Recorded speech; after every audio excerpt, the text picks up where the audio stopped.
สบายดีพบกับแม่ตุ้ยเช่นเคยมื้อนี้แม่ตุ้ยสิมาแกงหน่อไม้เด้อสูตรสวรรค์เขตบ้านนามาเบิ่งนำกันนะแม่ตุ้ยเกียมอย่างเดสิเฮ็ดแกงหน่อไม้แท้ๆมีหมักมือกับเปียงประมาณ3นี่เด้อน้อยแล้วมันสิเปื่อยแล้วก็มีเฮ็ดขอนขาวเฮ็ดขอนขาวเนาะเฮ็ดขอนขาวแล้วก็มีหมักเพชรจะใส่ลายบ่มักกับบ่ต้องใส่ลายเฮ็ดนั่นแม่ตุ้ยจะตัดออกเบิดเนาะเอาแต่ต้นอ่อนมันนี่ก้านมันแข็งๆอยู่จำเป็นกินเสียเพาะกินแต่ต้นอ่อนนี่แล้วก็มีผักขะแยงสดๆผักขะแยงนี่หากมันนี่แม่ตุ้ยตัดถิ่มนี่แม่ตุ้ยสิไปอันน่ะปลูกเอาเหลือแต่ต้นอ่อนมันแล้วก็มีใบยะนางเอาใส่มดนี่ใส่เขียวๆโลดนี่มันจังแซ่บเป็นยาเย็นพร้อมลดไข่แล้วก็มีหน่อไม้นอไร่นี่พอตุ้ยเราซื้อมาให้เมื่อวานนี่เพิ่นไปเที่ยวอยู่แถวอีไลแล้วหน่อไม้กับแม่ตุ้ยซ้อมเอาแต่ต้นอ่อนเด้อเด็กคันโดยตัวได้รู้สึกว่ามันแข็งแล้วก็ปาดถิ่มนี่เอาแต่ต้นอ่อนเนาะอยู่เฮือนนี่เพิ่นจะกินแต่ต้นอ่อนนี่แต่ว่าแม่ตุ้ยมาเพื่อเขาใหม่เพื่อกินเลยกับแกงหน่อไม้เลยแต่เขาเบื่อก็จะเอาอยู่นี่เนาะเอาเจ้าหน่อยสิมาแกงให้เบิ่งเด้อว่าวิธีแกงของสูตรของแม่ตุ้ยสิเป็นจังไดเนาะไปล้างผักล้างหยังก่อนโอเคหลังจากเฮาล้างผักขะแยงมาแล้วเนาะล้างหมักล้างเฮ็ดเรียบร้อยเฮาก็สิมาตำหมักเผ็ดกับข้าวเบื่อนี่ข้าวเบื่อแกงเนี่ยเนาะ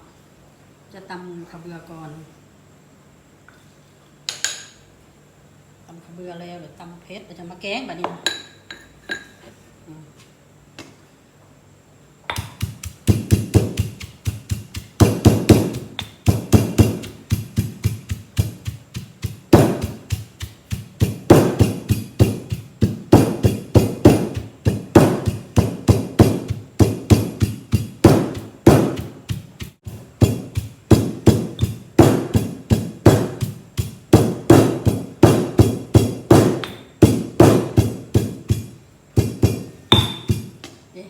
ตำสำเร็จกันแล้วเขาใหม่ประจำเป็นแหลกเลยนะ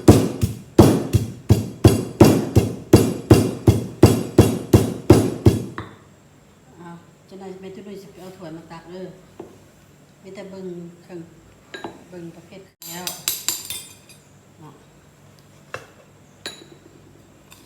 ตักออกไปเลยค่ะตักเบื่อ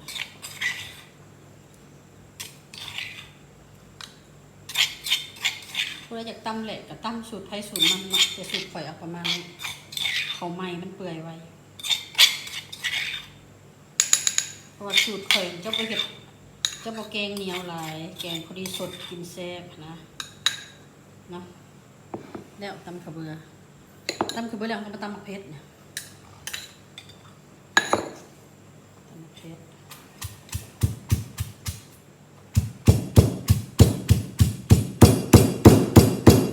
เห็นยังบอกตำมะเขือนะ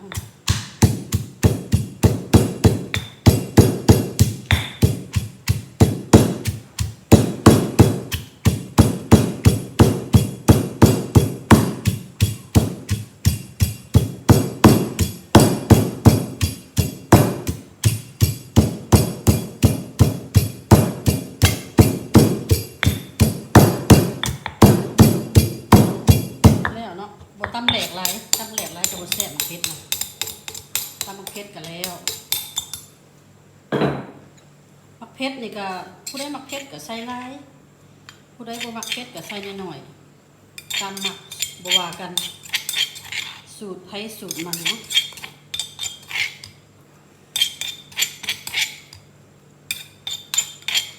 หมักสูตรแม่ตุ้ยเอาไปแกงได้เลยรับประกันว่าแซ่บเด็กมะเขือจะประมาณนี้ตัวนี้ข่อยใส่แม่เห็ดมะเขือรอเวลาแกงก็จะตูนลงในหม้อกัด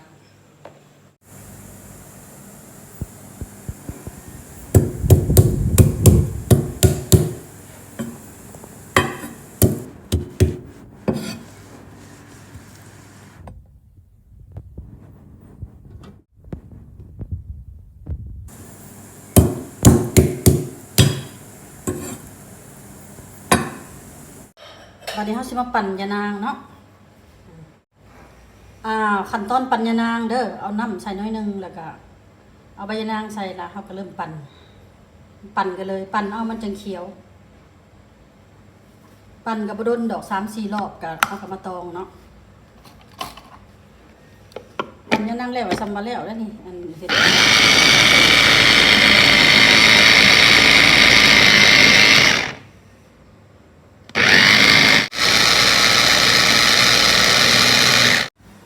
น้ำยานางเขียวครับเรียบร้อยการกาเกียม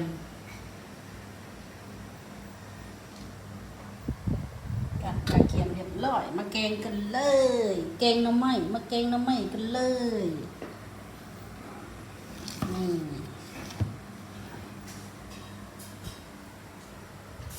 ยิ้มก่อนแกงหน่อไม้เด้นี่ตะเพงเรา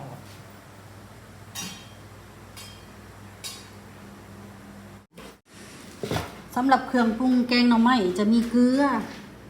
แป้งนัวปลาแดกน้ำปลาน้อยนึงมักเพชรที่ตำแล้วก็ข้าวเบื่อน้ำยานางหน่อไม้เดี๋ยวสิมาแกงเลยได้นี่จะเริ่มแกงเลยเดี๋ยวก่อนสิไปข้างอยู่เตาเอาหน่อไม้ลงสมอก่อนเอาหน่อไม้ลงหม้อก่อน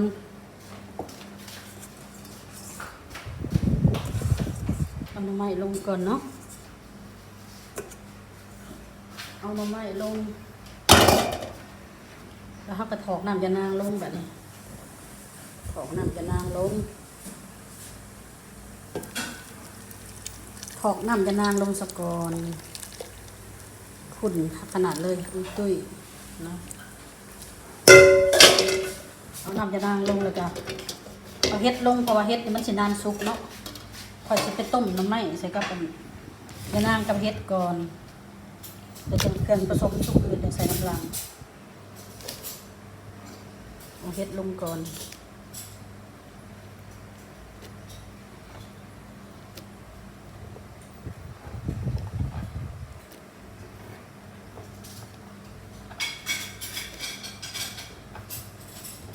ซ้ำมันเพื่อมันสิฝดกับเฮ็ดกับหน่อไม้กับพอดีเฮ็ดกับซุปเนาะ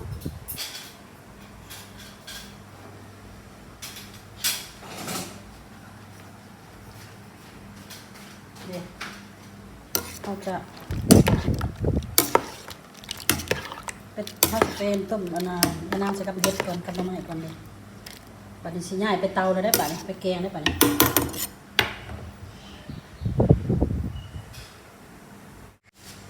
ขึ้นล้อลงเลยเขากับบวงคนให้มันคนน้อยนึงกับปล่อยมันฝดหม้อคนแล้วเอากระเบือลงได้ป่ะนี่กระเบือลง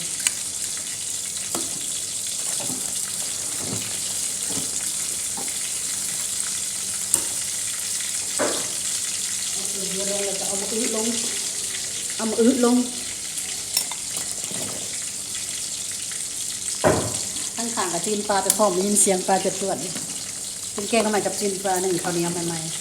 ๆเนาะเอามาลงเด็กมันสุกง่ายหรอกสำคัญเฮ็ดมันสุกเลยเฮ็ดลงแล้วก็ปรุงเลยตามด้วยเกลือใส่เกลือใส่สลายนิดนึง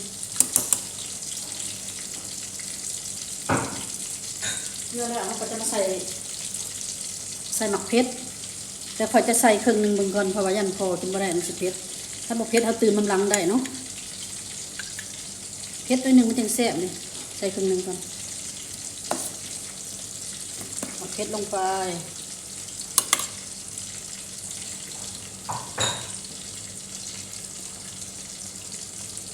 เอาปลาแดกลงไป1 บวงเอา1 บวงก่อน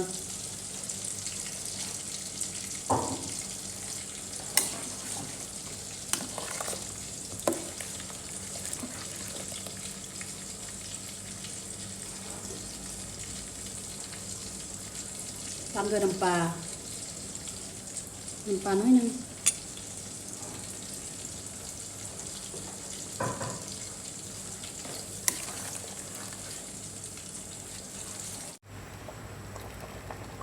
หมักอึสุกแล้วบัดขะแยงเนาะขะแยงลงหอมหอมขะแยงลง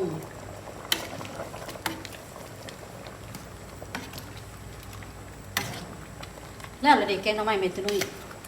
จะได้เขาไปซีมนำกันสิกันเนี่ยว่ามันสิแซ่บสำไรเขาไปกินได้เฮือนแหละเฮือนครัวมันฮ้อนโอ้หอมเด้ยังให้ได้กินน้ำเด้เด้เรียบร้อยเด้อคุดผักแยงมันเข้ากันก่อน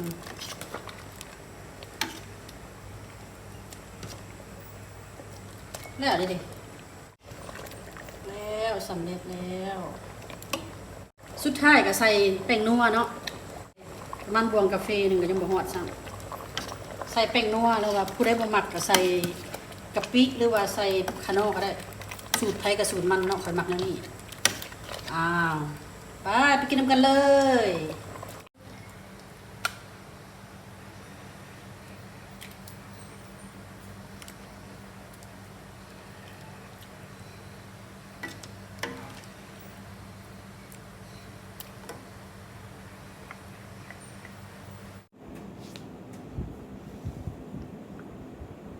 แกงหน่อไม้แล้วมาซีมน้ำกันเด้อ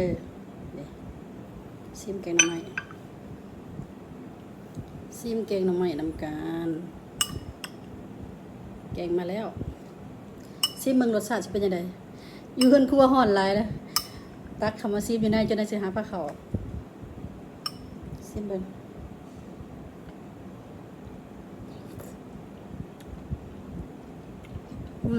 แซ่บพร้อมผักขะแยงเลยกับมะอึเนาะ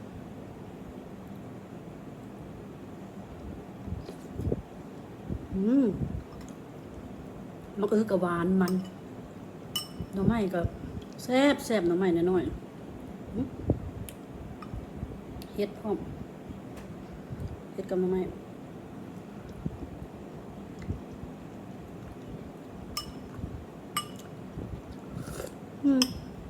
แซ่บไรมากินน้ำกันแกงหักกันแล้วเจ้าหน่อยตักขึ้นโต๊ะอันนี้มาซิมมากินให้มาซิมให้เบิ่งว่าแซ่บสำไรสูตรแซ่บไรขั้นหมักก็เอาไปเฮ็ดตามสูตรเมตุนุยเนาะบ่ว่ากันสูตรไผสูตรมันเด้อแซ่บ